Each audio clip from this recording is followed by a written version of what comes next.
నమస్కారం సార్. నమస్కారం అండి. సార్, ఆర్ఆర్‌బీ, ఎన్‌టీపీసీ ఎగ్జామ్స్ అయితే మార్చి 16 నుంచి స్టార్ట్ అవ్వబోతున్నాయి.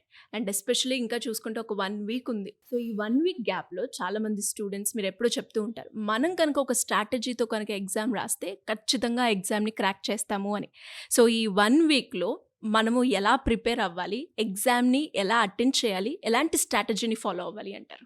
ఫస్ట్ ఎగ్జామ్ రాయబోతున్నటువంటి స్టూడెంట్స్ మార్చి 16న ఫస్ట్ డే కాబట్టి వారు చేయాల్సింది ఏంటంటే మనకి ఇందులో 3 సెక్షన్లు ఉంటాయండి. హ్మ్. Maths, arithmetic, general intelligence, general science. 30, 30, 40 combination. Total 100 questions. Railway ఎగ్జామ్లో ఉన్నటువంటి అన్నిటికంటే ఇంట్రెస్టింగ్ కొన్ని ఇందులో ఉన్నాయండి. ఒకటి 100 క్వశ్చన్స్కి మనకి 90 మినిట్స్ టైం, 1.5 అవర్ టైం. హ్మ్. మిగిలిన ఎగ్జామ్స్ తోటి కంపేర్ చేస్తే చాలా ఎక్కువ టైం వచ్చినట్లు. ఓకే. హ్మ్. మిగిలిన వాటిల్లో అయితే 100 క్వశ్చన్స్కి 1 అవరే టైం ఉంటుంది. బట్ ఇక్కడ 1.5 అవర్ ఉంది. First point. రెండో అడ్వాంటేజ్ ఇంగ్లీష్ అనేది లేదు ఇందులో. హ్మ్. మూడోది కేర్ఫుల్గా ఉండాల్సింది 1/3 నెగిటివ్ ఉంటుంది. హ్మ్. మిగిలిన వాటిలో 1/4. ఇక్కడ కేర్ఫుల్గా ఉండాల్సింది నెగిటివ్ మార్కింగ్ దగ్గర. 100% తెలుసు అంటేనే పెట్టాలి, లేకపోతే పెట్టకూడదు. నాలుగోది రైల్వే ఎగ్జామ్స్లో సెక్షనల్ కట్ ఆఫ్ లేదు, ఓవరాల్ కట్ ఆఫే ఉంది. ఓకే. ఆహా! ఇంపార్టెంట్ పాయింట్ ఇది. యెస్. ఇందులో నుంచి స్ట్రాటజీ వస్తుంది. నెక్స్ట్ ఫిఫ్త్ పాయింట్, రైల్వే ఎగ్జామ్స్లో 90 మినిట్స్లో సెక్షనల్ టైం లేదు. ఈ 90 మినిట్స్ని మనకి ఎలా కావాలంటే అలా వాడుకోవచ్చు.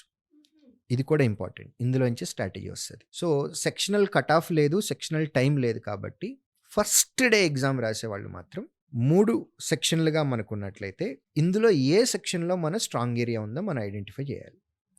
జనరల్గా అందరికీ majority I can say 99% of ఆస్పిరెంట్స్కి general intelligence and reasoning is cake walk. 30 క్వశ్చన్స్లో 1 or 2 కొంచెం ఇబ్బంది పెట్టే ఉండొచ్చేమో తప్ప, but majority questions 99% of aspirants చేయగలిగేలానే ఉంటాయి. క్వశ్చన్స్ కూడా బాగుంటాయి. దాని నుంచి ఎక్కువ స్కోర్ తీసుకురావడానికి ట్రై చేయండి. అందులో గ్రూప్ క్వశ్చన్స్, పజిల్ లాంటిది ఏదైనా వచ్చిందని, హ్మ్. తర్వాత క్రిటికల్ రీజనింగ్ క్వశ్చన్స్ ఉంటాయి. సెట్గా వస్తాయి, ఒక్కటి రాదు, వస్తే 2, 3 అట్లా వస్తాయి. సీటింగ్ అరేంజ్మెంట్ ఉంది, దాని నుంచి కూడా ఇట్లా గ్రూప్ క్వశ్చన్స్ ఉంటాయి. ఇవి ఫస్ట్ హైయెస్ట్ ప్రియారిటీ ఇచ్చుకుంటే కొంచెం ఎఫర్ట్ పెడితే ఎక్కువ మార్కులు వచ్చేస్తాయి. Next arithmetic and mathematics. వీటికి సంబంధించి ఫస్ట్ ఆఫ్ ఆల్ ఫార్ములాస్ మనకి ఇంపార్టెంట్. ప్యూర్ మ్యాథ్స్లో బేసిక్ ప్రిన్సిపల్స్ ఉంటాయండి. ట్రయాంగిల్ ప్రిన్సిపల్స్ ఏంటి, తర్వాత వాల్యూమ్స్కి సంబంధించిన ఫార్ములాస్ నేర్చుకోవటము, ప్రిజమ్కి సంబంధించినవి, కోఆర్డినేట్ జామెట్రీ, ఇట్లా మ్యాథ్స్ మొత్తాన్ని, ఫార్ములాస్ని, ప్రాపర్టీస్ని ఒక్కసారి రివిజన్ చేసుకోవాలి. అర్థమెటిక్ కూడా అంతే.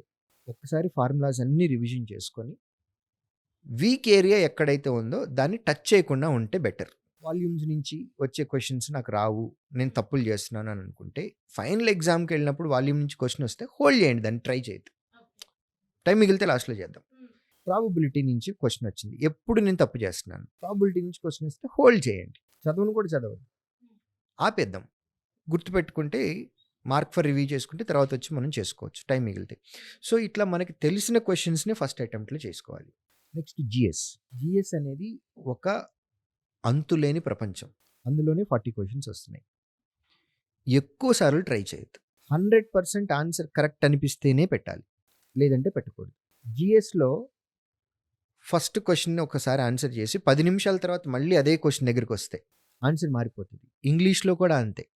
సో ఒక క్వశ్చన్ ఒక్కసారే చదవాలి, కరెక్ట్ అని తెలిస్తేనే, 100% అని తెలిస్తేనే పెట్టాలి. కొంచెం అటు ఇటుగా అనిపిస్తుంది అన్నా సరే పెట్టద్దు, ఎందుకంటే 1/3 నెగిటివ్ మార్కింగ్ ఉంది, చాలా ఎక్కువ నెగిటివ్ మార్కింగ్. మీకు 100% తెలిస్తేనే పెట్టండి. జిఎస్ నుంచి ఎక్కువ క్వశ్చన్ తెచ్చుకోవాలి అనే ఈ కంగారులో మిస్టేక్స్ ఎక్కువ చేస్తూ ఉంటారు. ఈ లాస్ట్ 1 వీక్ టైం ఉంది కాబట్టి రోజంతా జిఎస్ చేయటం మొదలు పెడతారు. మార్కుల ఆధారంగా టైం కేటాయించండి. ఎవ్రీడే మాక్ టెస్ట్ రాయాల్సిందే. ఇప్పుడు ఓకే. మాక్ టెస్ట్ మాత్రం ఆపద్దు, ఎందుకంటే అది మీ స్పీడ్ని ఇంక్రీజ్ అంటే చేస్తుంది. ఎగ్జామ్ అయ్యే వరకు సార్? ఎగ్జామ్ ఎంత వరకు, మీ ఎగ్జామ్ ఏ రోజు ఉంటే ఆ రోజు వరకు ఎవ్రీడే మాక్ టెస్ట్ రాయాల్సిందే. కుదిరితే 2 రాయండి, స్పీడ్ ఇంక్రీజ్ చేస్తుంది, రీడబిలిటీ పెంచుతుంది, క్వశ్చన్ ఎలిమినేషన్ ఎలాగ చేయాలి అనేది కూడా నేర్పిస్తుంది మనకి. అది కాకుండా మిగిలిన టైంలో ఒక 10 గంటలు మీరు ప్రిపరేషన్ పెట్టాలి అని అనుకుంటే మార్కుల ఆధారంగా టైం కేటాయించండి. 3 గంటలు maths and reasoning, maths and arithmetic, 3 గంటలు రీజనింగ్కి, 4 గంటలు జిఎస్కి, రీజనింగ్‌లో మొత్తం నేర్చేసుకున్నాం. మాకు ఈ టైంలో 3 గంటలు అక్కర్లేదు. గంట సరిపోతుంది. ఆ మిగిలిన 2 అవర్స్ మార్కులు ఎక్కడైతే గ్యారంటీగా పెంచుకోగలము అని అనుకుంటామో ఆ సబ్జెక్ట్‌కి పెట్టండి. మ్యాథ్స్ అండ్ అర్థమెటిక్, రీజనింగ్ ఉంది అని అనుకోండి. క్వెషన్ సాల్వ్ చేసిన తర్వాత ఇది కరెక్ట్ అని మనం చెప్పొచ్చు. అదే జీఎస్ అనుకోండి. ఇది కరెక్ట్ అని చెప్పగలరా? ఆన్సర్ పెట్టండి. లేకపోతే పెట్టద్దు. హుహు.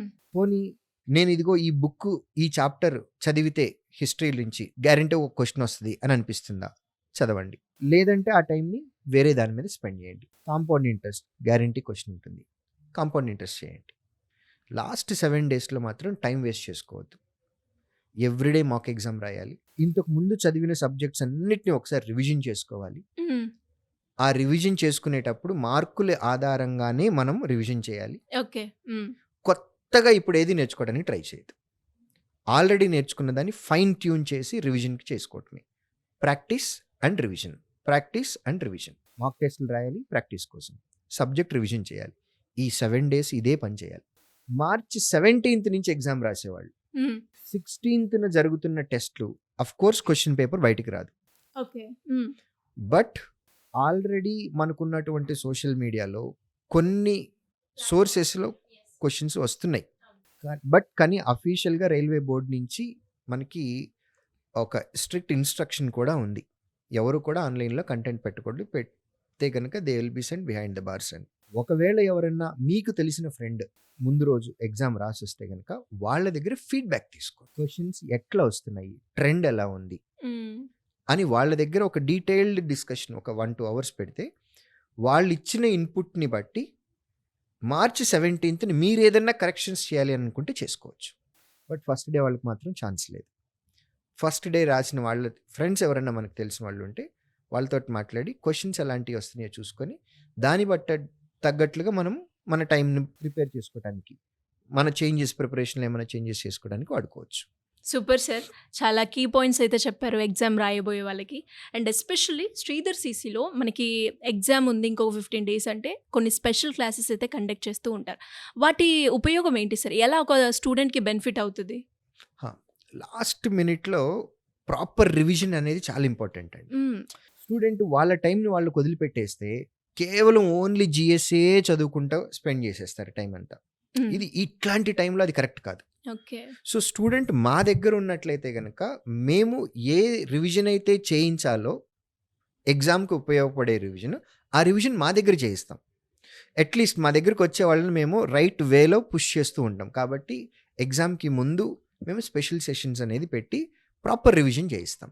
True sir. మీరన్నట్టుగానే అంటే ఎలా చదవాలి, ఎప్పుడు చదవాలి, ఎంత చదవాలి అన్నది స్టూడెంట్‌కి చాలా తక్కువగా ఉంటుంది. దీనికి సంబంధించి అవేర్‌నెస్ కావచ్చు.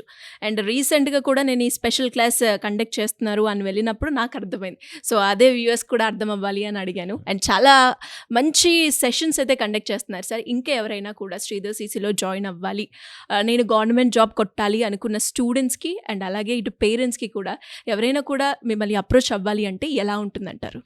ఏపీ, తెలంగాణ ఆఫ్‌లైన్ సెంటర్స్ ఉన్నాయండి. 14 సెంటర్స్ ఉన్నాయి మొత్తం. వారికి దగ్గర వెన్యూ ఏదైతే చూసుకొని విత్ పేరెంట్స్, స్టూడెంట్ వెళ్ళి పర్సనల్‌గా మా కౌన్సిలర్స్ తోటి మాట్లాడొచ్చు. ఫుల్ డీటెయిల్స్ ఇస్తారు. లేదు అంటే స్క్రీన్ పైన కనపడుతున్న నంబర్‌కి కాల్ చేసి మమ్మల్ని అప్రోచ్ అవ్వచ్చు. డెఫినెట్‌గా sir. Thank you. Thank you so much. Thank you.